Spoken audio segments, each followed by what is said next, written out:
The courtroom at Arlington National Cemetery's administrative building is a study in solemnity, its polished wood paneling and brass fixtures reflecting the weight of military tradition. Rows of officers in dress uniforms sit in silence, their eyes fixed on the defendant's table, where Sergeant Elias Kane, a tomb guard of the 3rd U.S. Infantry Regiment, stands rigid in his immaculate dress blues. The Sentinel badge on his chest gleams under the fluorescent lights, a symbol of honor now under scrutiny.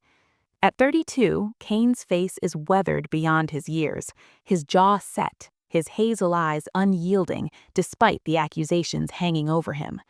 The gallery buzzes with whispers from reporters and military personnel, all drawn to the unprecedented trial of a tomb guard accused of desecrating the tomb of the unknown soldier. Before we dive into this story, where are you watching from? Let us know in the comments. And if you believe that values like honor, courage, and sacrifice still matter, join us in keeping their legacy alive. Judge Advocate General Colonel Lawrence Whitaker, a stern man of 55 with a neatly trimmed mustache and a chest full of medals, earned mostly in boardrooms, presides from the bench. His voice cuts through the room like a blade. Sergeant Elias Kane, you stand accused of abandoning your post at the tomb of the unknown soldier on the night of March 14, 2025, an act of gross misconduct and desecration of a sacred duty. How do you plead? Kane's voice is steady, each word deliberate. Not guilty, sir. The gallery shifts uncomfortably. Major Rachel Torres, Kane's defense counsel, rises from her seat beside him, a sharp-eyed woman of 38, her dark hair pulled into a tight bun. She radiates confidence despite the uphill battle. Your Honor, the defense requests that the charges be clarified. Sergeant Kane's actions were in response to a perceived threat consistent with his training as a sentinel. Whitaker's eyes narrow, his tone dripping with disdain. Major Torres, the tomb guard's duty is absolute. 21 steps, 21 seconds, no deviations. Your client left his post without authorization. That's not protection, that's dereliction. Torres holds her ground. With respect, Your Honor, the prosecution's narrative omits critical context. We intend to prove Sergeant Kane acted to safeguard the tomb. Whitaker leans back, unimpressed. Proceed, Colonel Hargrove.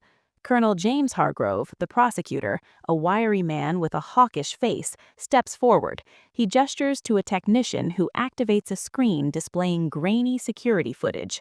The video shows Kane in full ceremonial uniform, breaking his precise march at the tomb, hesitating, then moving swiftly toward a shadowed area near the memorial. The timestamp reads 00047. Hargrove's voice is clinical.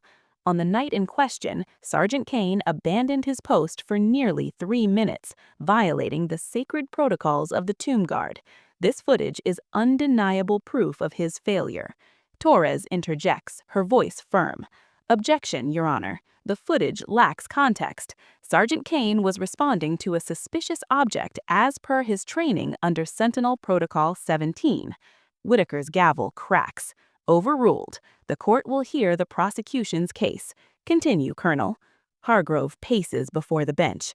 Sergeant Kane, you've served as a tomb guard for 3 years, correct? Kane nods. Yes, sir. Hargrove smirks faintly. And you're aware that leaving your post even for a moment is grounds for immediate dismissal from the old guard. Kane's eyes don't waver. I'm aware, sir, but I acted to protect the tomb. Hargrove scoffs. Protect? By abandoning the very post you swore to uphold? Tell me, Sergeant, what was so urgent that you broke a century of tradition? Kane's jaw tightens, but he remains composed. I observed an object near the tomb that appeared suspicious. I followed protocol to assess and report it. Hargrove turns to the screen, freezing the footage on Kane's silhouette moving away from the tomb. This object? You mean the one later identified as a discarded water bottle, hardly a threat to national security. The gallery murmurs. Torres rises again. Your Honor, the prosecution is misrepresenting the situation. At the time, Sergeant Kane had no way of knowing the object's nature. His actions were prudent. Whitaker's voice is sharp. Major, your client's judgment is not on trial. His